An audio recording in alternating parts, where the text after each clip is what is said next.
Let's start the chapter agriculture. This is the chapter 4 of a geography. Very important chapter.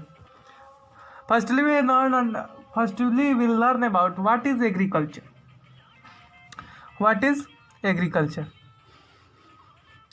Keeping animals, देखिए यहाँ पे लिखा हुआ है, हाँ देखिए लिखा है keeping animals and growing crops for food, farming, livestock etc are known as agriculture.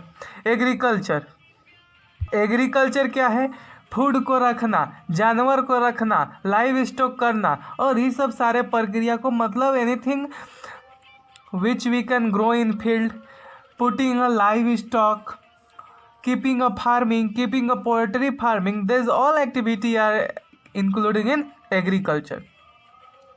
Agriculture means made up of two words, agri and culture. Agri means argo and culture means activity. Argo means all the activity which we performed as such as we keeping a livestock or any other things, that is known as agriculture. Then let us start the chapter. How many types of farming. अब हम लोग देखेंगे types of farming. Agriculture is an age old economical activity. हम लोग जानते हैं कि agriculture बहुत पुरानी साल से है. जब से हमारा एशियन पीरियड ख़त्म हुआ, जब से हमारे फायर की इन्वेंशन हुई, फायर की इन्वेंशन होने के बाद मोहनजोदारो और हड़प्पा ये सब की सिविलाइजेशन से थ्रू क्या करते हैं हम लोग, प्रिमिटिव सब तो हम फार्मिंग करते हैं. तो फार्मिंग जो है हमारा वो बहुत पुराना पार्ट है. डिफरेंट पार्ट्स में at a present in different parts of India, मतलब अलग अलग पार्टों में क्या होता है कि अलग अलग तरह से एग्रीकल्चर होता है, अलग अलग से फार्मिंग होता है. अब फार्मिंग के पार्ट्स कितने होते हैं? तो पहला फार्मिंग का पार्ट है primitive sustenance farming. Primitive sustenance farming क्या है? और दोज फार्मिंग एक ऐसा फार्मिंग जिसमें हम लोग किसी primitive subsistence farming are the those farming in which we use we use not modern technology, मतलब बिना मॉडर्न टेक्नोलॉजी के यूज किए ही करते हैं. The type of farming is displaced in few pocket of India. Primitive subsistence agriculture is practiced as on a small patch of land and the primitive tools in the whole and done with community labors. मतलब primitive subsistence farming are those farming in which we do the farming without primitive technology such as hoe. नहीं देखेंगे जो primitive farming है ऐसा farming है जिससे हम लोग यूज़ करते हैं कैसा, जो ऐसा सबस्टेंस जो कि हमारे प्रिमिटिव हो, मतलब बहुत पुराने से, जैसे हल चलाना हो गया, अब तो ट्रैक्टर आ गया है, पहले हल चला, तो इसी को हम लोग प्रिमिटिव सब्सिस्टेंस फार्मिंग करते हैं. प्रिमिटिव सब्सिस्टेंस फार्मिंग को दूसरे नाम से भी जाना जाता है जिसका नाम है slash and burn agriculture. Slash and burn agriculture है जिसमें हम लोग क्या करते हैं कि इसमें क्या होता है कि एग्रीकल्चर होती है और वहीं एग्रीकल्चर किसमें होता है, सीरियल्स फूड, और वो सेल्स बर्न एग्रीकल्चर होता है जिसमें हम लोग क्या करते हैं किसी भी एग्रीकल्चर तो हमारा होता है लेकिन वह एग्रीकल्चर होगा स्लेल्स एंड बर्न है. मतलब एक प्लॉट ऑफ लैंड पे हम लोग अपना काम किए, एक प्लॉट ऑफ लैंड में हम लोग क्या किए कि अपना लैंड में जो है वो क्रॉप उगाएं, और फिर दूसरे बाद में उसको जलाएं और अगले लैंड पे चले गए, जैसे यहाँ पे फिगर में दिखाया जा रहा है, यहाँ पे जलाया फिर आगे खेत पे चला गया. इसी को स्लैश एंड बर्न कल्टीवेशन कहता है और यह प्राइमेटिव सब्सिस्टेंस फार्मिंग भी इसे कहा जाता है. इसे झूम फार्मिंग भी कहा जाता है. ये अलग अलग देशों में अलग अलग नाम से जाता है. ब्राज़ील में कोआ जाना जाता है, मैक्सिको में मिम्पल जाना जाता है, अमेरिका में कॉन्सुल जाना जाता है, मोसियोल्स सेंटर अफ्रीका में मानता है. तो इसे झूम कल्टीवेशन और प्रिमिटिव सब्सिस्टेंस फार्मिंग को अलग अलग देश से अलग अलग नाम जाता है. इसमें क्या क्या होता है, प्रिमिटिव सब्सिस्टेंस को यूज करते हैं जैसे कि पुराने सब्सटेंस हल हो गया, होल हो गया, ड्यू हो गया, इस सब से क्या करते हैं कि हम लोग यूज करते हैं. इसमें और क्या करते हैं कि फर्टिलाइजर का यूटिलाइजेशन नहीं करते हैं. हाँ, तो अब क्या है इंटेंसिव सब्सिस्टेंस फार्मिंग. पहला पर है प्रिमिटिव सब्सिस्टेंस फार्मिंग, अब पढ़ेंगे intensive subsistence farming. Intensive subsistence farming are those practice which is practice in a area of highly populated pressure on land. मतलब कि इसमें एक ऐसा है कि फार्मिंग को क्या करते हैं कि प्रैक्टिस मतलब एक बहुत छोटे से लैंड में, मतलब जो भूमि होगी वो बहुत पॉपुलेटेड होगी, मतलब एक ही ज़मीन पे कम समय होगा, हाँ, तो इसमें बहुत छोटे से काम से बनाएंगे, मतलब जो हमारा लैंड छोटा होगा और पॉपुलेशन ज़्यादा होगी, उसे ही कहेंगे इंटेंसिव सबसिस्टेंस फार्मिंग। तो intensive subsistence farming are the those कहेंगे which is practice in area of a highly populated pressure on a land and it is a labour to intensive farming, जो कि यही इंटेंसिव फार्मिंग होता है। इसी को हम लोग क्या करते हैं, इंटेंसिव फार्मिंग। इंटेंसिव फार्मिंग जो होता है मतलब एक छोटा सा लैंड है, उस लैंड पे बहुत सारे पॉपुलेशन है, उसी को इंटेंसिव फार्मिंग कहा जाता है। Through the right of inheritance leading to the division of a land among the along the uneconomical, the farmer count to take a maximum output limited and the absence of alternative sources livelihood, thus the injurious pressure of agriculture land। इस पे इस agriculture पे क्या होता है कि बहुत तरह से इम्यूरियस हो जाता है, अलग अलग तरह के लैंड पे प्रेशर हो जाते हैं, क्योंकि पॉपुलेशन ज़्यादा है, लैंड पे उस पे लैंड से जो सबस्टेंस निकल रहे हैं उसको खाने वाले ज़्यादा है, लैंड जो है वो फर्टाइल नहीं होगी, बार बार उसका यूटिलाइजेशन होगा, इस तरह की जो बात है वो हो जाती है।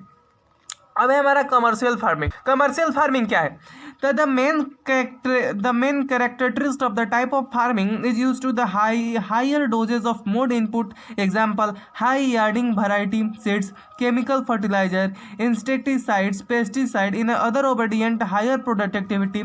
The degree of commercialization of agriculture varies from one region to another. For example, rice is the commercial crop and Haryana and Punjab, but Orissa is subsistence farming। इसी को subsistence farming कहते हैं। तो देख ऐसा कमर्शियल फार्मिंग, एक ऐसा commercial farming are those farming which are use only a purpose of trade, which is only used for the purpose of by high yielding seeds using a pesticide fertiliser, ये सब का use करके अगर कोई farming करते हैं, जैसे कि कमर्शियल फार्मिंग का एग्जांपल हो गया राइस। राइस जो होता है पूरे ऑल ओवर वर्ल्ड बताता है, तो इसे राइस को हम लोग कहते हैं कमर्शियल फार्मिंग। कमर्शियल फार्मिंग एक ऐसा फार्मिंग है जिसमें क्या होता है, कमर्शियल फार्मिंग एक ऐसा फार्मिंग है जिसमें हम लोग फार्मिंग करते हैं किसके लिए, ट्रेड पर्पस के लिए, और हाई यील्ड सीड से करते हैं।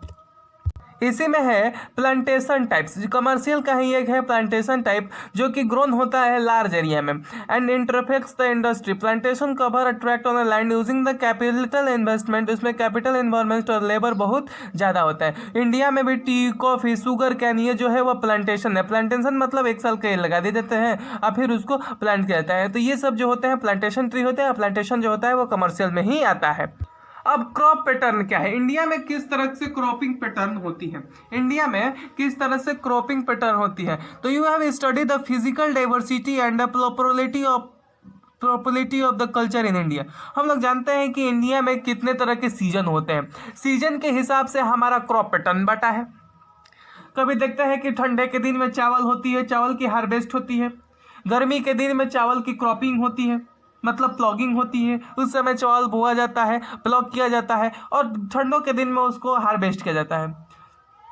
फिर वेट को क्या किया जाता है कि हार्वेस्ट किया जाता है विंटर में, प्लॉग किया जाता है विंटर में, और हार्वेस्ट किया जाता है समर में। तो इस तरह की जो है वह क्रॉप पैटर्न इंडिया में है। तो क्रॉप पैटर्न जो इंडिया में है वह है हमारा किसके हिसाब से, तो क्रॉप पैटर्न जो है हमारा वह इंडिया में सीजन के हिसाब से। पहला है rabi crops, kharif crops and zaid crops. अब राबी क्रॉप्स क्या है, rabi crops are the those crop which are sown in October to दिसंबर।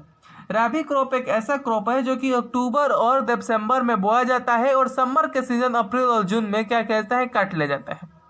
जैसे कि इंपॉर्टेंट राबी क्रॉप्स व्हीट है, बार्ली है, पी है, ग्राम है, मस्टर्ड है, ये सब के एग्जाम्पल जो है वह किसके हैं, राबी क्रॉप्स के। राबी क्रॉप्स क्या है, जिसको अक्टूबर और दिसंबर में जोड़ा है, मतलब सो किया जाता है और हार्वेस्ट कर लिया जाता है समर के दिनों में, उसी को बोलते हैं क्या हम, राबी crops.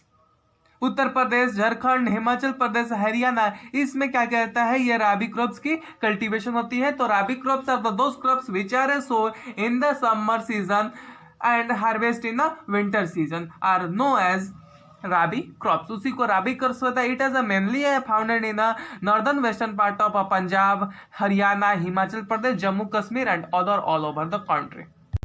Kharif crops, kharif crops are the those crops, kharif crops are those crop which has grown in the monsoon different. ये क्या होते हैं कि मानसून में इसका क्या कहता है, ग्रो किया जाता है, मतलब इसका जो ग्रोथ होता है, इसका ग्रोथ हम लोग कहाँ करते हैं, इसका जो ग्रोथ करते हैं वो मानसून में करते हैं। ग्रोथ कहाँ होगा?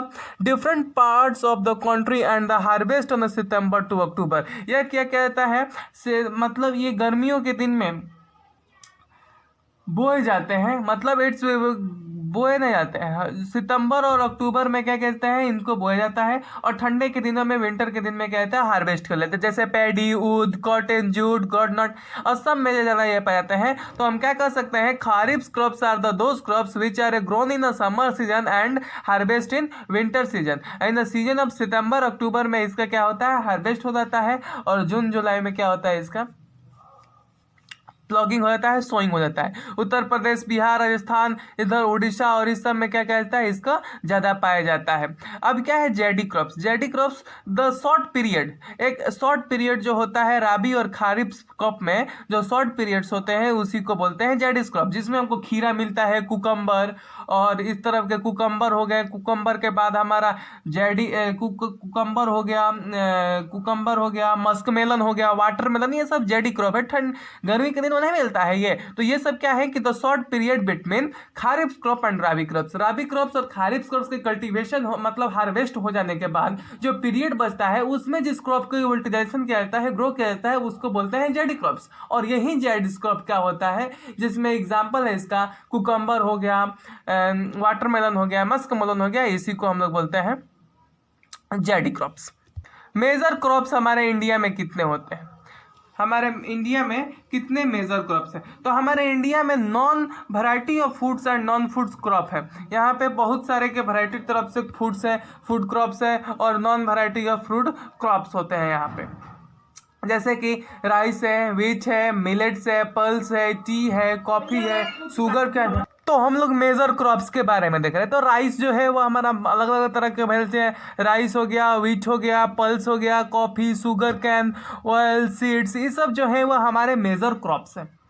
पहला मेजर क्रॉप्स है राइस। तो मेजर क्रॉप राइस में हम लोग पढ़ेंगे राइस के कितने टेम्परेचर ग्रोथ चाहिए, कितने कौन सी क्रॉप है, राबी क्रॉप से या खारिफ क्रॉप है, कितने तरह के रेनफॉल को चाहिए, कितने सेंटीमीटर के रेनफॉल चाहिए, और हमारा कितने चाहिए एरिया लेस, कितना है रेनफॉल, कितना उसको इरिगेट करेंगे, इस तरह से जो है वो इसमें फॉलो करेंगे राइस की। तो राइस जो है वो स्टेपल फूड है। ये जो है इंडिया में सेकेंड लार्जेस्ट प्रोड्यूसर है। ये क्या करता है कि 25 सेंटीमीटर हाई ह्यूमिडिटी, मतलब इसके पास 25 सेंटीमीटर टेम्परेचर इसको चाहिए, मैक्सिमम 100 सेंटीमीटर के रेनफॉल चाहिए इसको ग्रोथ करने के लिए। प्रॉपरली ग्रोथ करने के लिए क्या चाहिए, राइस को स्टेपल फूड माना गया है। इंडिया में सेकेंड लार्जेस्ट प्रोड्यूसर होता है राइस, ठीक। इसको 25 डिग्री सेल्सियस टेम्परेचर चाहिए और 100 सेंटीमीटर क्या चाहिए, रेनफॉल चाहिए।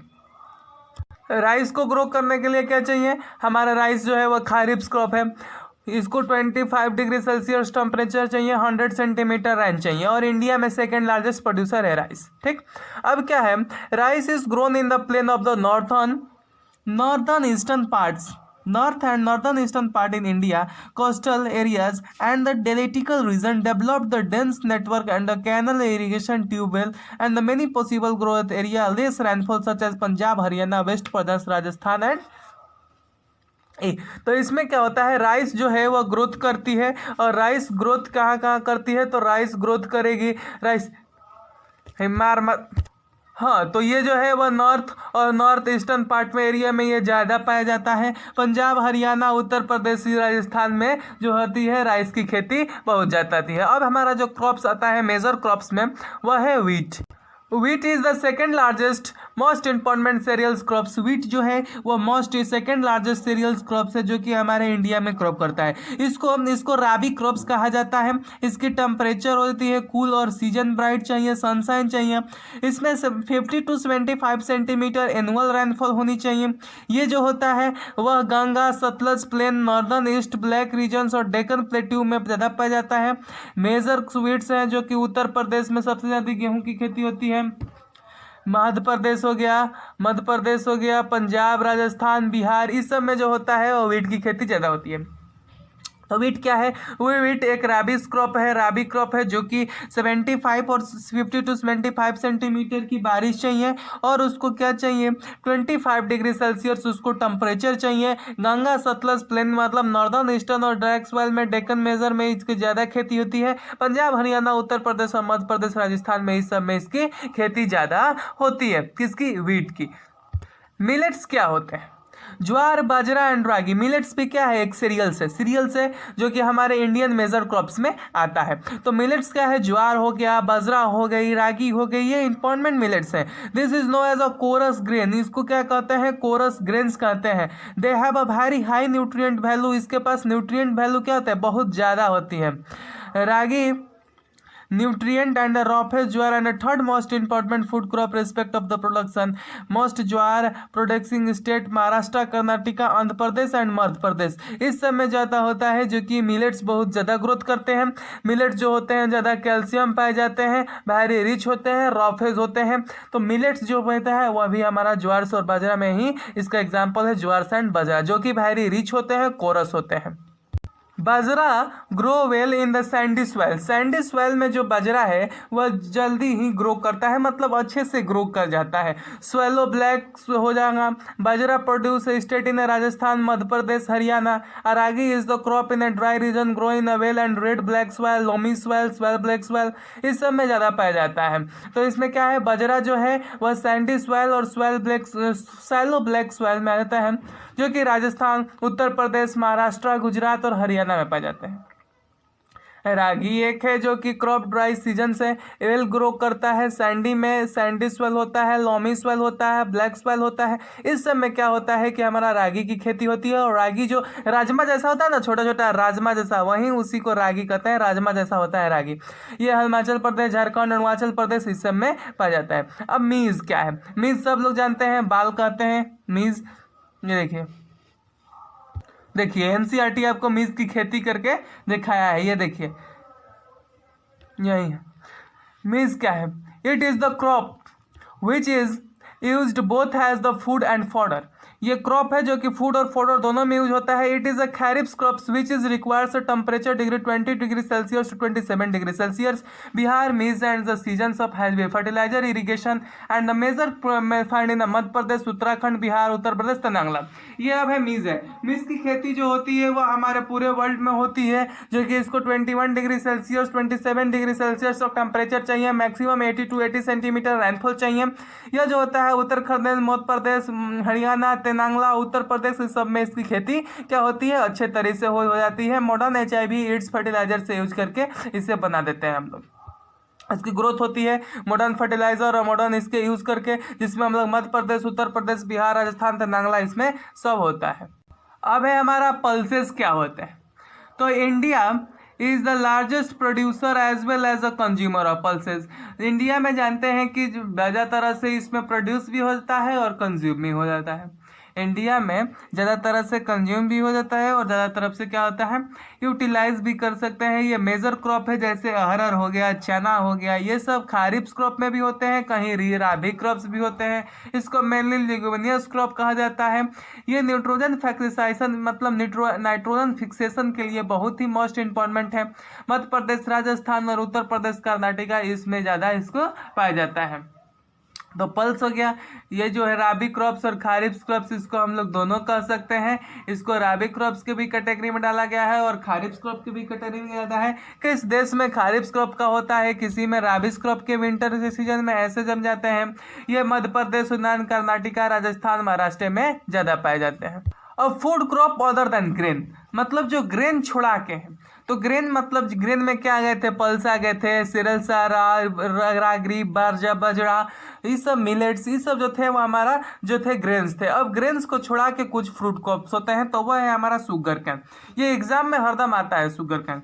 Sugar cane it is a tropical as well as subtropical crops. ये ट्रॉपिक और सब ट्रॉपिक दोनों क्रॉप्स होते हैं। It is growing in a humid climate and temperature 21 degree Celsius 27 degree Celsius onward 75 और 100 सेंटीमीटर। इसको क्या चाहिए कि 21 डिग्री से 27 डिग्री से इसको टेम्परेचर चाहिए शुगर कैन की इसकी खेती होने के लिए, और 75 सेंटीमीटर एनुअली रेनफॉल और 100 सेंटीमीटर तक इसकी रेनफॉल होती है। 100% से ज़्यादा हुआ तो वाटर लॉगेज हो जाएगा। वाटर लॉगेज होने के बाद जो क्रॉप्स है वो खत्म हो सकती है। तो इस तरह से क्या होता है कि हम शुगर कैन की खेती करते हैं, शुगर कैन की खेती करते हैं, जो कि ट्रॉपिकल और सब ट्रॉपिकल दोनों में होता है। और हमारा जो राइस है वह भी ट्रॉपिकल और सब ट्रॉपिकल होता है और नॉर्दर्न और नॉर्दर्न ईस्ट में ज़्यादा पाया जाता है। ऑयल सीड, अब जो हमारा जी फ्रूट तो ग्रेन्स तो है नहीं, हम क्या पढ़ रहे थे, food crops other than grain, grain को छोड़ा के फूड क्रॉप्स और कौन से होते हैं, तो ऑयल सीड है। तो ऑयल सीड क्या होता है, मतलब तेल वाली, जैसे सरसों की तेल हो गई जिससे हम लोग सरसों से निकालते हैं, सनफ्लावर की तेल हो गया। तो ये 2015 में सेकेंड लार्जेस्ट प्रोड्यूसर था ग्राउंडनट का तेल, जो बादाम का तेल निकलता है उसको प्रोड्यूस करने के लिए इंडिया जो था 2015 में सेकेंड लार्जेस्ट पे था। कनाडा 25 में ज़्यादा 12% approximately total crop on the men oil seed is produce in India. India में केवल 12% जो होते हैं, मतलब 12% जो ऑयल सीड होते हैं वह इंडिया से ही प्रोड्यूस किए जाते हैं। जैसे मस्टर्ड हो गया, कॉटन हो गया, सीमम हो गया, सीमम मतलब तीली के तेल जो होता है ना, सोयाबीन का तेल हो गया, कॉस्टर्ड का तेल हो गया, कॉटन सीड्स के लिए सब सनफ्लावर की सीड्स हो गई, कुकिंग मीडियम। अब इस सब हर एक सॉइल जो होते हैं वही कस्टम कॉमेस्टिक्स ऑर्निमेंट्स, ये सब जो होते हैं वह इसी से बने होते हैं। ग्राउंडनट भी जो होता है वह कहीं खारिफ क्रॉप होता है, कहीं राबिस क्रॉप होता है। Largest producer groundnut in Rajasthan and Tamil Nadu. Tamil Nadu में सबसे ज़्यादा, मतलब राजस्थान और तमिलनाडु में, राजस्थान में और तमिलनाडु में क्या होता है, ग्राउंडनट की खेती बहुत ज़्यादा होती है। मस्टर्ड, राबी क्रॉप, सीसम, ये सब खारिफ क्रॉप और राबी क्रॉप। जो सीमीसी है, सेसमम जो है वह क्या होता है कि कोस्टल एरिया में खारिफ क्रॉप और राबी क्रॉप दोनों का करता है, जो कि हमारा बोथ है राबी क्रॉप्स और खारिफ क्रॉप। जैसे हमारा ये शुगर कैन था, ये पल्स था, फूड क्रॉप था, जेन सीरियल्स था, उसी तरह से हमारा ये था कि ये भी राबी क्रॉप से, अब खारिफ क्रॉप से। अब टी क्या हो, टी का देखते हैं। तो T is cultivated in an example of plantation agriculture. ये जो है वह प्लांटेशन एग्रीकल्चर के लिए टी जो है वह ब्रिटिशर लाए थे। यह भी ट्रॉपिकल और सब ट्रॉपिकल वेल ड्रेन्ड और ह्यूमस ऑर्गेनिक मटेरियल से बर्स, मतलब इसमें जो होता है ना, मिट्टी जो है जिसमें ज़्यादा ह्यूमस होती है उसी मिट्टी में होता है। तो टी की खेती ज़्यादा हमारे जो होते हैं वह राजस्थान में ही, मतलब कनाडा उड़ीसा के तरफ में होता है। टी खेती जो होते हैं, टी की खेती जो होती है वह ज़्यादातर हमारा लेटराइट सॉइल में होती है, क्योंकि लेटराइट सॉइल जो होता है वो ह्यूमस में ज़्यादा कनेक्ट करता है, ह्यूमस उसमें बहुत ज़्यादा होती है, इसलिए टी की खेती लेटराइट सॉइल में की जाती है। चैप्टर 1 में हम पढ़ा चुके हैं, उसका वीडियो देखिएगा। इस चैनल को लाइक और सब्सक्राइब कमेंट करना ना भूलें।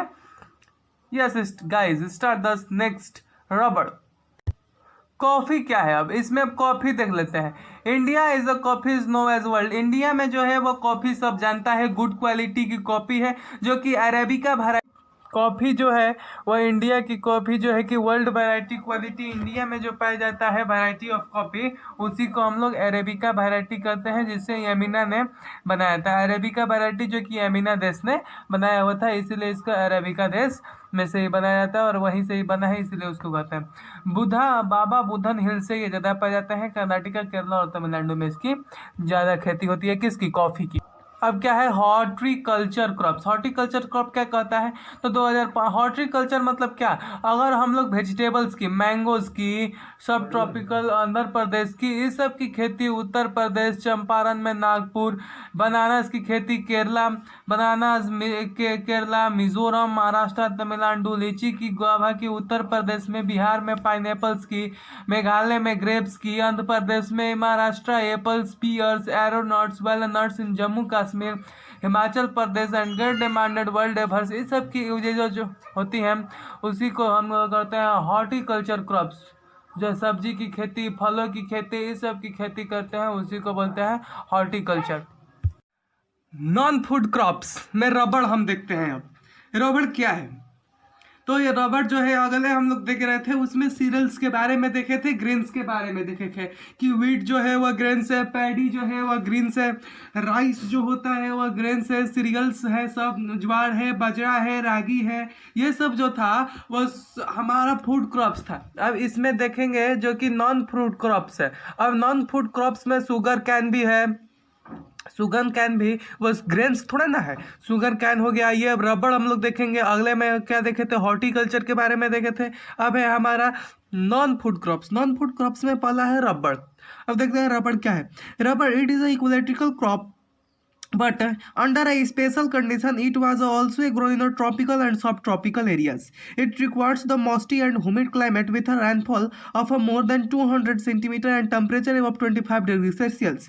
Rubber is an important industrial raw material. It is mainly grown in Kerala, Tamil Nadu, Karnataka, and Andaman and Nicobar Island in the hills of Meghalaya. जो रबड़ से वह hills of Meghalaya, Andaman Nicobar 25 degree Celsius और 200 temperature पे क्या होता है, इसकी ग्रोथ होती है। यह इस तरह से ग्रोथ करता है, इसी को बोलते हैं हम लोग non food crops. Non food crops में रबड़ हो गया, ये जो होता है एक इलेक्ट्रिकल क्रॉप होता है और ये सब ट्रॉपिकल और ट्रॉपिकल दोनों में होता है। 200 सेंटीमीटर चाहिए बारिश और 25 डिग्री सेल्सियस पे ये अच्छे से ग्रो कर जाता है। अब जो है वह है fibre crops. Cotton, jute, hemp and natural silk are the four major fiber crops grown in India. The first three is derived from the crop of a soil, later two obtained from the cacon, silkworm, feed of a green leaves, special माम्बरेल, रियलिंग of skill warm, production of skill fibre is known as sericulture. अब देखिए silk हो गया, jute हो गया, cotton हो गया, ये सब जो है वो फाइबर्स हैं, क्योंकि कॉटन से हमारा बनता है शर्ट, सिल्क से भी बनते हैं, अलग अलग तरह से धागे निकाले जाते हैं, यान निकाले जाते हैं। तो ये सब जो सारे हैं वह है हमारे फाइबर्स क्रॉप्स। तो जो सिल्क की खेती होती है, जहाँ सिल्क होता है उसको क्या कहते हैं, सेरिकल्चर।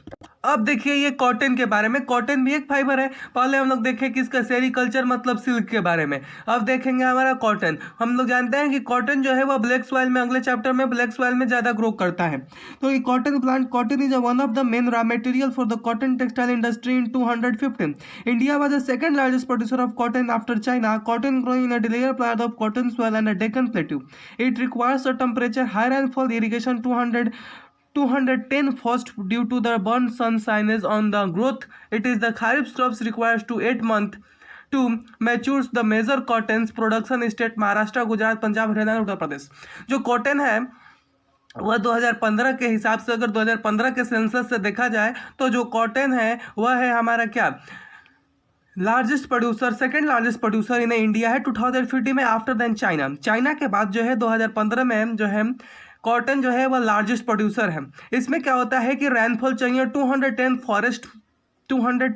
फॉरेस्ट डेज चाहिए, सनशाइन चाहिए, मतलब इसका टेम्परेचर जो होता है चाहे ह्यूमिड चाहिए। डेक्कन प्लेट्यूज में ज़्यादा होता है, क्यों होता है, क्योंकि डेक्कन प्लेट्यूज में क्या होता है कि आपको डेक्कन प्लेट्यूज में मिल जाएंगे कैसे प्लेट्यूज, डेक्कन प्लेट्यू में हमारा ब्लैक सॉइल मिल जाएगा, और कॉटन जो है वह ब्लैक सॉइल में ऐसे से ग्रो करता है। और ब्लैक सॉइल हम लोग जानते हैं कि ह्यूमस में कंटेक्ट में ज़्यादा होता है, मॉइस्चर कंटेंट उसमें ज़्यादा होता है, इसलिए कॉटन जो चाहिए उसको सनशाइनी टेम्परेचर चाहिए। जूट अब क्या है, jute is a know as the golden fibre. Jute को हम लोग गोल्डन फाइबर भी मानते हैं। Jute grown well in a well drain fertile soil and flood plains where the soils are renewed every year. ये जो होते हैं वो ड्रेन फर्टाइल सॉइल में होता है कि जो सॉइल जो है उसको बार बार रिन्यूड किया जाए, बार बार उसकी फर्टिलिटी को लाया जाए, उसी में ही ज़्यादा ग्रो करता है कौन, jute. High temperature is required during the time of growth of West Bengal, Bihar, Orissa, Meghalaya. Major of the production of state in the technique unions, bags, mats, ropes, yarn, carpets and other artifacts due to it's a high costed. It is a losing market and a synthetic fiber and a packaging material, particularly the nylon. Jute जो होता है वह बिहार, असम, बंगाल, मिजोरम, उड़ीसा इस सब में product होता है। इससे रस्सी बनाई जाती हैं, रोप्स बनाई जाती हैं, धागे बनाई जाती हैं, चटाई बनाए जाते हैं, थैले बनाए जाते हैं, मैट्स बनाई जाती हैं। इस सब जो है एटर क्राफ्ट बनाया जाता है, इस सब जो है वह जूट से बनाया जाता है। ये ओल्ड रेन फर्टिलाइट सॉइल में पाया जाता है, जहाँ टेम्परेचर हाई हो वहाँ पर इसको पाया जाता है। अगला है technical and institutional reformer. It was mention in the previous pages that agriculture has in practice in India thousand of year. अगले चैप्टर में, अगले पेज में हम लोग इसी चैप्टर के फर्स्ट पेज में देखे थे कि जो एग्रीकल्चर है वह हजारों साल से हमारे होते आया है। Subsistence use of land is a compatible of technique institution of hydrogen and agriculture development. यह क्या करता है, sustainable use of the landed out without अपना यूज, सब्सिस्टेबल यूज करते हैं तो कम्युनिकेबल टेक्निकल इंस्टीट्यूट से उस पर 100+ ऑफ एग्रीकल्चर डेवलप करता है। इन इस pride the development of source of irrigation is farmer in a large part of the country still depend upon the monsoon and agriculture agriculture. पहले के जो लोग थे वह किस पे, मानसून पे डिपेंड करते थे कि जब बारिश होगा तब हमने खेतों में क्या करेंगे, फसल उगाएंगे। लेकिन अब टेक्नोलॉजी बढ़ गई है, टेक्नोलॉजी हो गई है, इंस्टीट्यूशन हो गई है, इंस्टीट्यूशन आपको रिफॉर्म कर रही है, टेक्नोलॉजी दे रही है, जिससे हम लोग मानसून पे डिपेंड ना होके अपने टेक्निक पे डिपेंड हो जाते हैं प्लॉगिंग करने के लिए। अगर मान लीजिए हार्वेस्ट करना है तो हार्वेस्ट हम लोग हाथ से नहीं करेंगे, हमको ऐसे स्पेशल ट्रैक्टर है, हार्वेस्टर है, इसका यूटिलाइज कर लेते हैं। Agriculture which is provides a livelihood for more than 60% of its population needs some serious technique and its 20% and population needs to some serious technique and institutional reform। Population भी इसको serious करता है, क्योंकि हम लोग जानते हैं कि हमारा जो इंडिया में है वो कृषि प्रधान देश है, कृषि प्रधान देश होने से चलते एग्रीकल्चर इसमें ज़्यादा होता है। दस cultivation of colonization of a holding corporation and the bring of the institutional reformer in the country after independence।